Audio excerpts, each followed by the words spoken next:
예수 이름으로 명하노니 내 마음속에 역사하는 악한 영들은 떠나갈지어다. 의심, 경계, 판단, 정죄, 낙심, 분노, 절망, 엄란은 예수 이름으로 떠나갈지어다. 주님, 내 마음을 지켜주시고 만져주옵소서. 아멘. 예수 이름으로 여러분을 축복하기를 원합니다. 여호와는 내게 복을 주시고 너를 지키시기를 원하며, 여호와는 그의 얼굴을 내게 비추사 은혜 베푸시기를 원하며, 여호와는 그 얼굴을 내게로 향하여 드사 평강 주시기를 원하노라. 우리 옆에 있는 분에게 옆으로 보지 말고 앞으로 해야 되겠다. 하나님의 은혜와 평강이 선생님에게 늘 충만하시기를 축복합니다. 오늘은 믿음으로 사는 자의 6번째 오늘 주제로 말씀을 듣는데, 믿음으로 사는 자는 어떻게 살아야 하느냐. 우리가 지금 주제가 사무엘하 19장에 나오는 다윗이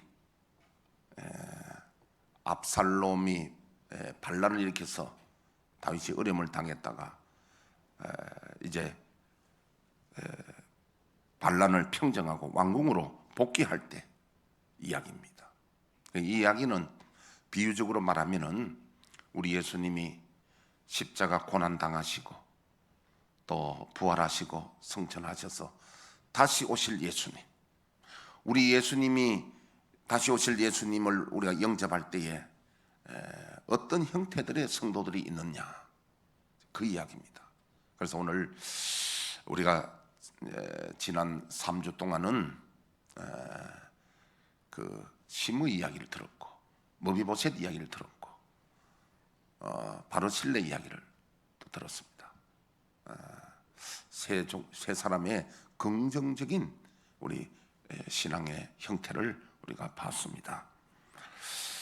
시므이처럼 자기가 왕에게 범죄한 줄 알고 절박한 심령으로 오직 믿음으로 회개하고 나아가는 그런 형태의 성도들, 심령이 가난한 자들, 천국이 저희 것입니다. 그 다음에 머비보셋처럼 왕의 처분대로 하옵소서 고백하며 자기 억울한 일을 당하고 억울한 일을 고백하고 그래도 온유한 심령으로 왕의 처분대로 하옵소서 하는 머비보셋 같은 온유한 심령을 가진 신앙에 대한 말씀을 들었고, 그 다음에 세 번째는 바르실레처럼 자신의 공을 내세우지 않고 겸손히 왕의 영광만 드러내는 겸손을 들었습니다. 바르실레는 공을 많이 세웠지만은 전혀 자기 공을 인정하지 않고 오직 왕의 영광만 드러내는, 우리 누가복음 17장에 나오는 그 예수님이 종의 비유를, 밭에서 일하고 돌아와서 그 종이 대접을 받겠느냐, 앉아 음식을 받겠느냐, 다시 돌아와서 음식을 차리고 했는데 그 주인이 수고했다고 하면 종이 뭐라 하냐, 마땅히 할 일을 한 것밖에 없습니다 고백하지 않느냐. 우리는 이 바르실레처럼 주님을 섬기는데 이 종의 자세가 필요합니다. 겸손의 자세가 필요한데, 오늘 우리가 들어야 될 이야기는요, 그와 좀 다른 이야기입니다. 세월이 가면서 이런 신앙인의 태도를 잃게 되면 신앙의 병리적인 현상들이 나타납니다. 오늘은 그 신앙의 병리적인 현상, 다시 말하면 병들은 신앙, 병들은 건강하지 못한 병든 신앙에 대해서 오늘은 살펴봅니다. 그 대표적인 경우가 이스라엘 사람들의 반응에서 나타납니다. 자, 여러분, 이스라엘이라고 하면 여기에서는 좀 구분해야 됩니다. 북이스라엘 10지파 북이스라엘 말합니다. 남지파는 유다를 말합니다. 유다지파. 오늘 여기서 우리가 그걸 좀 구분해서 들어야 됩니다. 이스라엘이라고 할 때는 북10지파를 말하고, 그 다음 유다지파, 이렇게 구분해서 좀 들으시면 되는데요. 자, 첫째 우리가 40절에서 보면은요, 40절, 41절 한번 띄워주실까요? 읽어보시죠. 왕이 길갈로 건너오고 기맘도 함께 건너오니 온 유다 백성과 이스라엘 백성의 절반이나 왕과 함께 건너니라. 예, 여기 보면 온 유다 백성과 이스라엘 백성의 절반이죠. 이스라엘 백성은 다 나왔습니다. 절반이 왔습니다. 왕과 함께 건너 41절. 온 이스라엘 사람이 왕께 나와 왕께 아뢰되 우리 형제 유다 사람들이 어찌 왕을 도둑하여 왕과 왕의 집안과 왕을 따르는 모든 사람을 인도하여 요단을 건너가게 하였나이까 하매. 예. 근데 여기에 보니까 유다 사람 전부와 이스라엘 사람 절반이 왔는데 그래서 함께 하지 않은 이스라엘 사람들이 불평하는 내용입니다. 함께 하지 않은 이스라엘 백성들이요. 북이스라엘이 온 이스라엘 사람이 왕께 나와 왕께 아뢰되 다윗에게 지금 따지는 겁니다. 우리 형제 유다 사람들이 어찌 왕을 도둑하여 왕과 왕의 집안과 왕을 따르는 모든 사람을 인도하여 요단을 건너가게 하였나이까. 자, 이런 오늘 말씀인데요. 이건 오늘 주제가 유다 사람들이 지금 정죄 의식이 가득합니다. 정죄 의식. 행함이 없는 비난을 말합니다. 유다인들과 이스라엘 절반에 해당하는 사람들이 다윗의 황궁을 위해 힘을 쓰고 있습니다. 물론 그것도 사람들이 행하지 않아서 다윗이 부탁과 책망을 하면서 유다 사람 중심으로 간신히 이루어지는 일이었습니다. 우리 11절을 한번 보면요. 11절을 한번 보겠습니다. 다윗 왕이 사독과 아비아달 두 제사장에게 소식을 전하 이르되 너희는 유다 장로들에게 말하 이르기를 왕의 말씀이 온 이스라엘이 왕을 왕궁으로 도로 모셔오자 하는 말이 왕께 들렸거늘 너희는 어찌하여 왕을 궁으로 모시는 일에 나중이 되느냐. 지금 다윗 왕이 황궁을 하는데 여러분 어떻게 됩니까? 와서 왕을 모셔드려야 되잖아요. 마중하고 그 왕을 모셔드려 가지고 이렇게 해야 되는데 여러분 유다 사람들이 나오질 않습니다. 이스라엘 사람들이 나온다고 소식이 왔는데 유다는 안 나오는 겁니다. 다윗이 볼 때 얼마나 섭섭하겠습니까? 이럴 때는 유다 사람들이 앞장서서 나와서 모든 사람들이 왕을 왕궁으로 도로 모시는데 와서 환영하고 모시러 나와야 되잖아요. 안 나오니까 왕이 사람을 보내서 유다의 그 장로들에게 책망을 하는 거예요. 너희들 어떻게 안 나오고 이렇게 하느냐, 나중 되려고 하느냐. 그렇게 나온 사람들입니다. 유다 사람들이. 그런데 이스라엘 사람 중에 그에 가담하지 않았던 사람들이 불평하면서 그런 왕을 모셔오는데 이스라엘 반만 나왔지 않습니까? 안 나왔던 사람들이 불평을 한 거예요. 불평을 하면서 왕을 모셔온 유다 사람들을 비방하기 시작합니다. 자기들과 언언하지 않고 무슨 자격으로 왕을 모셔왔냐는 것입니다. 다윗의 형편을 누구나 다 알고 있는 상황이었습니다. 그렇다면 자기들이 먼저 나와서 왕을 모셔오는 일에 주도적으로 일을 이끌었으면 됩니다. 그런데 일이 진행되는 동안 손가락 하나 까딱하지 않고 있다가 일이 성사되고 있으니까 그때서야 그 사람들을 평가하고 비난하는 일을 하고 있습니다. 이것은 행함이 없는 신앙인들이 자신의 위선을 스스로 덮으려는 악한 행위와 같습니다. 그들은 압살롬의 반란에 가담한 자들이었습니다. 9절 10절을 다시 한번 보겠습니다. 우리 19장 9절 10절 신사님 읽어주시죠.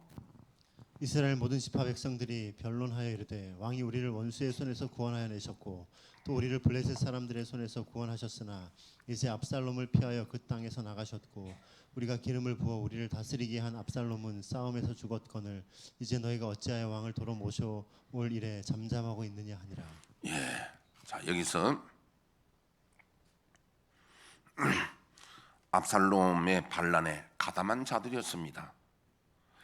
적어도 침묵으로 묵인한 자들이었습니다. 압살롬에 직접 가담은 안 했을지라도 이때 이들은 침묵하고 있었던 자들입니다.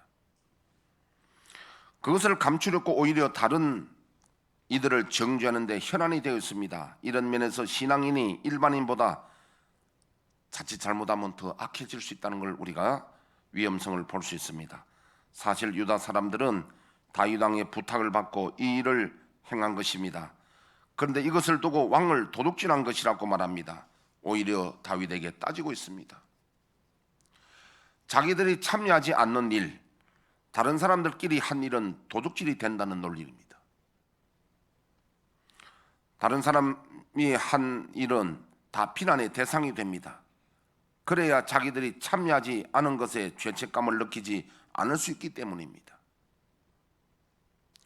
분명 그들은 왕을 도로 모셔오는 일에 시급하며 압살롬의 반란이 위험하다는 것을 알았습니다. 그럼에도 아무런 조치를 취하지 않고 자기 일만 하다가 남이 수고하고 헌신한 일에 대해 비판함으로써 자기들이 무슨 애국자나 되는 듯 났습니다. 이것이 병든 신앙인들의 특징입니다. 자기들 나서지 않고 있다가 남이 하니까 왜 나인데 의논하지 않았냐고 비난하는 사람들입니다. 그래서 이 말씀을 야고보서 2장 18절을 한번 띄워보시죠. 어떤 사람은 말하기를 너는 믿음이 있고 나는 행함이 있으니 행함이 없는 내 믿음을 내게 보이라. 나는 행함으로 내 믿음을 네게 보이리라 하리라. 예. 그래서 2장 17절 이와 같이 행함이 없는 믿음은 그 자체가 죽은 것이라. 행함이 없고 말만 하고 행함이 없는 것 자체는 죽은 믿음이라는 거예요.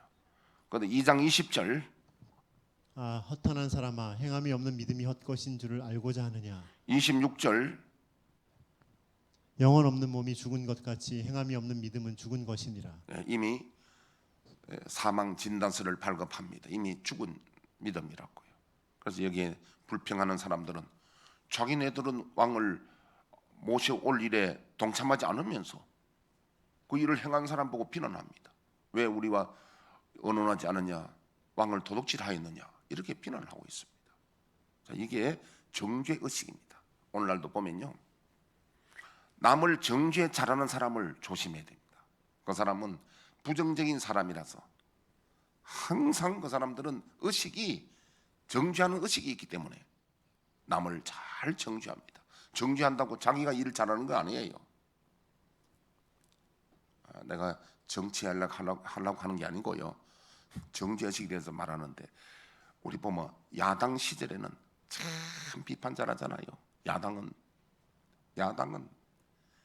비판 무지하게 잘합니다.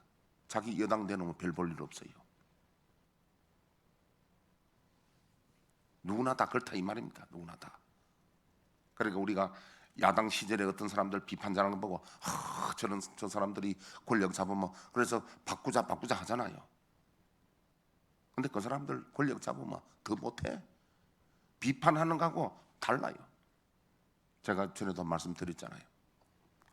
옛날에 우리 교회 어떤 분이요 나보고 그러더라고요. 목사님, 내가 옛날에 건축하는데 감독을 많이 해봤는데 이 교회 이거 잘못 지었습니다. 어느 교회를 방문했는데 이 교회는 이렇게 잘못돼, 저거 잘못됐고 잘못됐다 그래요. 이분 이야기는 보니까 내가 속으로 이분 진짜 건축 참 잘하시구나 그렇게 생각했어요. 그래서 옛날에 우리 교회 한번 지어볼 때, 이 교회 말고 지어볼 때 내가 그분을 감독으로 맡겨봤더니 아니더라고요. 그때 우리 어떤 일이 있었냐니까 마당보다 우리 교회 건물이 낮았어요. 마당보다. 나는 건축 모릅니다 정말로. 근데 어느 날 자려고 가만 내가 자기 전에 생각이 나는 겁니다. 비가 많이 소나기가 여름에 팍 오면 건물이 어디로 내려갈까? 이게 건물이 마당보다 낮으니까 물이 어디로 내려갈까? 그래서 내가 그 건축업자인데 내가 전화를 했어요. 반집사라고 있어요. 반집사님. 그 비가 오면 물이 어디로 내려가죠? 그 밑에 그 맨홀을 크게 해가지고 하수도를 내야 그 물기를 내야 되지 않습니까?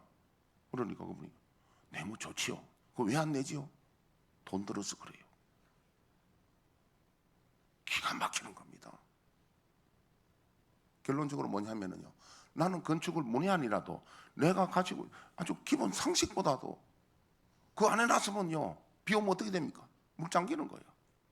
그래서 내가 무슨 소리 하냐고요. 그거 당장 그저 하라고 그래가지고 해놨더니 아니나 다를까 그게 너무너무 중요한 부분인데, 그래서 무슨 이야기 했냐면요, 비판자라고 정죄의식이 가득하다고 그 사람들 일 맡기면 잘한다는 게 아니에요. 지금 여기 보세요. 이 사람들 어디만 합니까? 정죄의식이만 하여튼 발달한 사람들이야. 예수님은 바리새인들을 향해서 천국 문에 자기들도 들어가지 않고 남도 못 들어가게 하는 자들이라고 꾸짖었습니다. 다시 말해 내가 주님을 왕으로 모시는 일에 앞장서지 않으면서, 즉 자신은 행함이 없으면서 다른 사람을 정죄하고 비난하는 것으로 자신의 신앙이 앞서고 있다고 착각하는 것이 신앙의 병리 현상이란 이야기입니다. 우리는 오늘 이 이스라엘 사람들의 이 병리 현상을 보고 혹시나 내 마음에, 우리 마음에 그런 정죄의식이 있는가 살펴보고 있으면 빨리 회개하고 뽑아내야 됩니다. 바울은 진정한 믿음의 사람, 우리가 존중해야 할 믿음의 모델을 소개하고 있는데, 빌립보서 2장 25절에 30절 띄워보시죠. 그러나 에바브로디도를 너에게 보내는 것이 필요한 줄로 생각하노니 그는 나의 형제요 함께 수고하고 함께 군사된 자요 너희 사자로 내가 쓸 것을 돕는 자라. 그가 너희 무리를 간절히 사모하고 자기가 병든 것을 너희가 들은 줄을 알고 심히 근심한지라. 그가 병들어 죽게 되었으나 하나님이 그를 긍휼히 여기셨고 그뿐 아니라 또 나를 긍휼히 여기사 내 근심 위에 근심을 면하게 하셨느니라. 그러므로 내가 더욱 급히 그를 보낸 것은 너희로 그를 다시 보고 기뻐하게 하며 내 근심도 덜려 함이니라. 이러므로 너희가 주 안에서 모든 기쁨으로 그를 영접하고 또 이와 같은 자들을 존귀히 여기라. 그가 그리스도의 일을 위하여 죽기에 이르러도 자기 목숨을 돌보지 아니한 것은 나를 섬기는 너희의 일에 부족함을 채우려 함이니라. 누구를 자랑하느냐면 에바브로디도입니다. 에바브로디도가 빌립보 교회에서 바울에게 파송한 사람이에요. 바울을 섬기고 돌보고 하는데, 이분은 바울뿐 아니라 빌립보 교회에서도 아주 모범적인 분이고, 이분은 자기 몸을 돌보지 않고 죽기까지도 주의 일을 위해서 헌신한 사람인데, 이 사람은 불평하지 않고 정죄하지 않고 말없이 충성하는 사람이에요. 행함으로 믿음을 보인 사람들입니다. 할렐루야. 바울이 에바브로디도를 자랑합니다. 이런 사람을 귀히 여기라. 다시 너희들을 위해서 내가 보내는데 에바브로디도 귀하게 여기라. 이런 분들을 귀하게 여기라.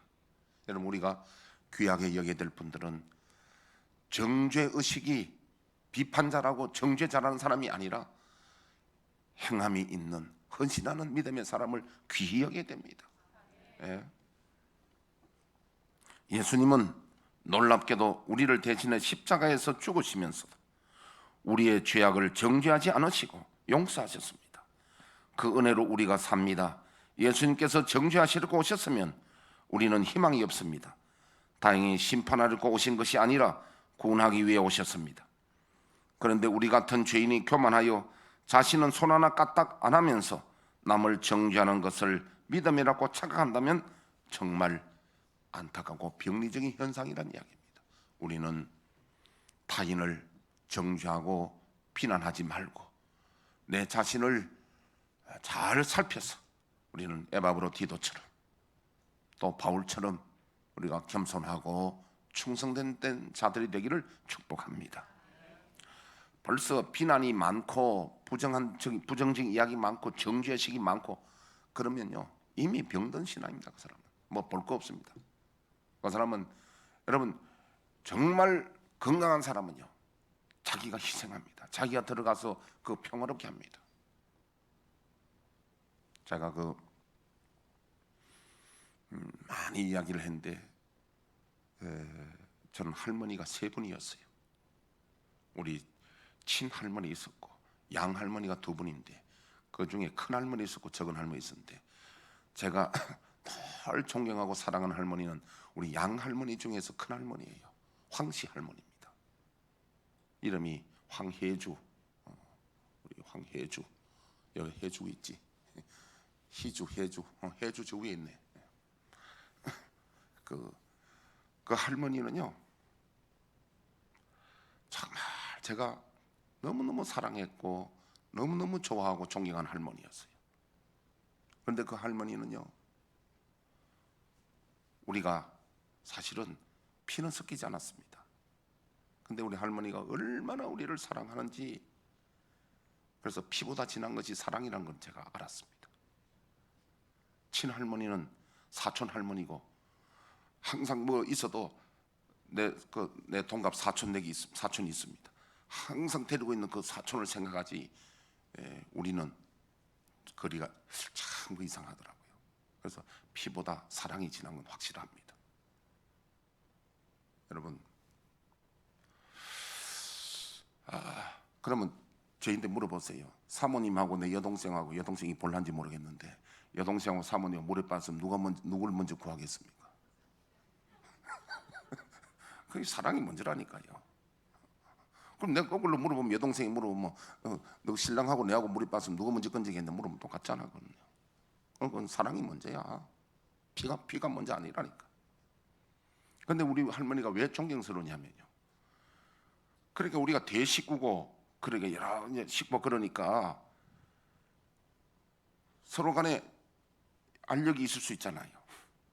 큰할머니 작은할머니 사이도 그럴 수도 있고. 근데 우리 큰할머니가 모든 걸 희생하고 가정의 평화를 위해서 자기가 다 희생하는 거예요. 그걸 우리 아버님은 우리 큰할머니에 대해서요, 그 양어머니죠, 얼마나 효성이 지극한지 모릅니다. 아무리 화가 나도 우리 할머니가 탁 나서가 말리면 우리 아버지는 들어요. 우리 할머니를 그렇게 하는 것은 그 할머니가 그렇게 가족을 위해서 희생하는 분이었어요. 여러분, 하나님 나라에서 에바브로 디도 같이, 우리 큰할머니 같이 그런 분이 존귀 여김을 받는 사람입니다. 정죄하고 비판한 사람이 아니에요. 어디든지 교회의 화평을 위해서, 하나님 나라를 위해서 언제든지 내가 희생하고, 그런 분이 훌륭한 분이지, 존경받을 분이지, 정죄하고 비판한 사람은 아니야. 병든 사람이에요. 자, 오늘 두 번째는요, 이스라엘 사람만 우리는 보면 안 되잖아요. 유다 사람도 봐야 되잖아요. 여기 나오는 유다 사람들. 유다 사람들의 문제가, 병리 현상이 뭐냐면 특권의식입니다. 특권의식. 42절 43절을 띄워주시고 우리 신사님 읽어주시죠. 모든 유다 사람이 이스라엘 사람에게 대답하되 왕은 우리의 종친인 까닭이라 너희가 어찌 이 일에 대하여 분내느냐? 우리가 왕의 것을 조금이라도 얻어 먹었느냐? 왕께서 우리에게 선물로 주신 것이 있느냐? 이스라엘 사람이 유다 사람에게 대답하여 이르되 우리는 왕에 대하여 열 몫을 가졌으니 다윗에게 대하여 너희보다 더욱 관계가 있거늘 너희가 어찌 우리를 멸시하여 우리 왕을 모셔오는 일에 먼저 우리와 의논하지 아니하였느냐 하나 유다 사람의 말이 이스라엘 사람의 말보다 더 강경하였더라. 우리의 종친이야, 종친. 이거 교회 안에서요 특권의식입니다. 이거. 자, 신앙의 병리 현상 중 또 하나는 특권의식인데, 유다인들의 문제는 다윗 왕을 모신 일에 정당성으로 자신들의 혈연 관계를 내세웁니다. 이 또한 잘못된 생각입니다. 그들이 다윗과 혈연이기 때문에 모세를 자기겠다는 것은 아닙니다. 다윗은 유다 지파의 왕이 아니라 이스라엘의 왕입니다.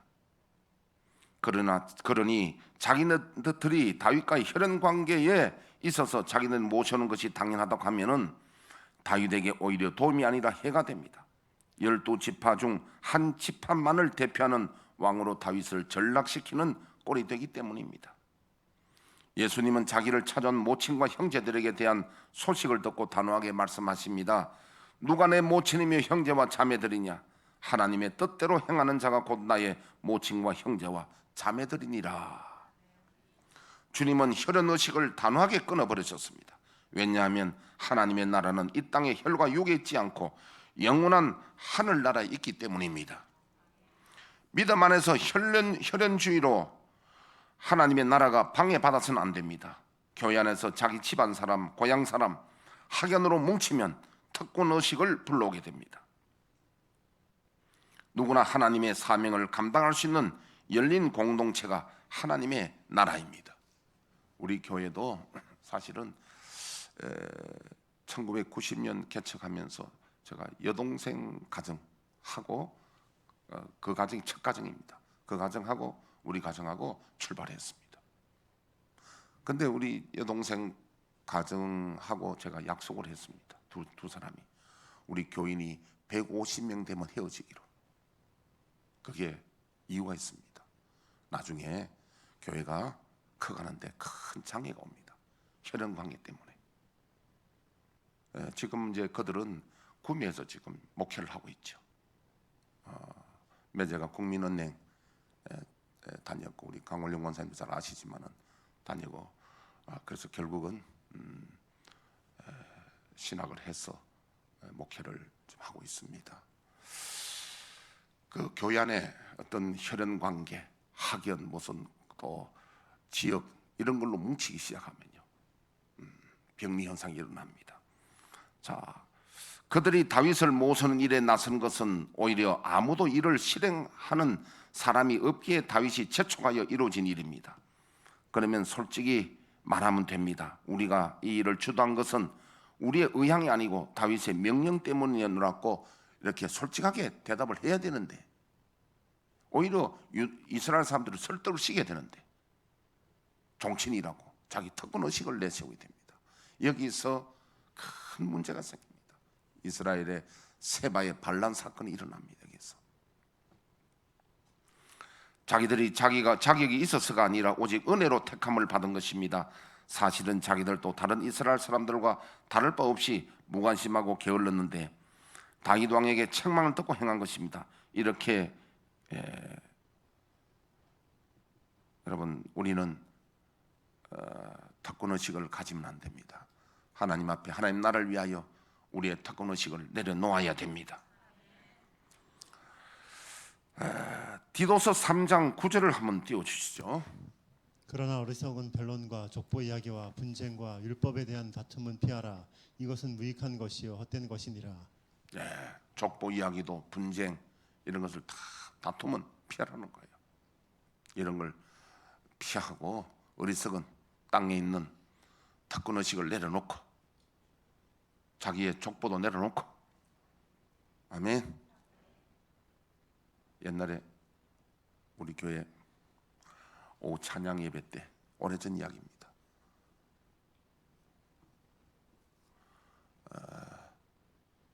내가 그 성시 이야기하기가 좀 뭐한데, 마 목사님을 모셔가지고 또 찬양 예배 인도를 했단 말이죠. 그러니까 저 전주 이시 이 집사님이 여집사님인데 나중에 예배 마치고 오셔서 하는 말이요. 자기는 이제 왕족이란 거예요. 전주 이시.